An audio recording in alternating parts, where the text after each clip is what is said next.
So hey everyone, তোমরা সবাই কেমন আছো? আমি তো খুবই ভালো আছি। তো সন্ধ্যাবেলায় বেরিয়েছিলাম আমি একটা আমার ভাইকে নিয়ে। তো তারপরের দিন ছিল আমার একটা বোনের বার্থডে, সেই বার্থডে গার্ল হচ্ছে এটা। তো তাই জন্য আমি একটু গিফট কিনতে গেছিলাম। তো গিফট কিনে নিয়ে এসে ওকে আমি গিফটটা দিয়ে দিলাম। তো ওর মুখ থেকে শোনো যে ওর গিফটটা কেমন লেগেছে।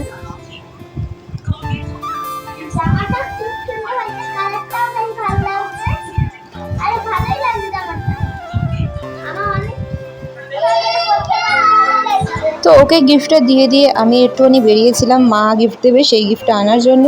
তো তারপরে এসে আমি বাচ্চাদের সাথে বেলুন ফোলানোর কাজে বসে পড়েছি একটু ডেকোরেশন করব বলে।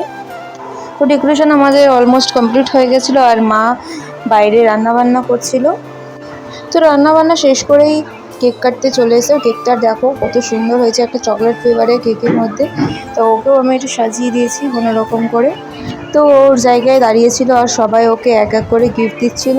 ওর গিফটগুলো কিন্তু অনেক সুন্দর হয়েছিল, ভিডিওতে দেখানো হয়নি। আর এই যে এই গিফটটাই আমি আনতে গেছিলাম, এটা আমার মা দিয়েছে ওকে।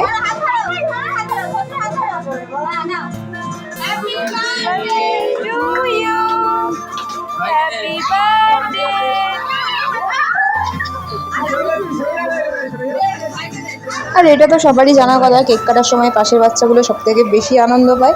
তো বেলুন টেলুন দেখো অবস্থাটা কি করেছে ফাটিয়ে। তো তারপরে আমিও কেক খেয়ে নিলাম।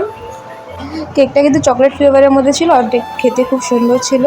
আর দেখো সব থেকে নাচানাচি শুরু করে দিয়েছে এই বাচ্চা কাচ্চাগুলো। আর এদের সাথে তাল মিলিয়ে তো আমার বৌদি কাকি সবাইরাই নাচছিল। তো নাচানাচি শেষ করে ওরা কিছুক্ষণ রেস্ট নিল আর অনেকটাই রাত হয়ে গেছিলো, তাই জন্য প্রথমে বাচ্চা কাচ্চারা সবাই মিলে একসাথে বসে খেয়ে নিল। আর বিরিয়ানিটা দেখো জাস্ট ওয়াও, আমার তো খেতে খুবই ভালো লেগেছিলো। আর আমার বরের কাছে শুনে নাও কেমন হয়েছে। আর আমার তো বিরিয়ানি খুবই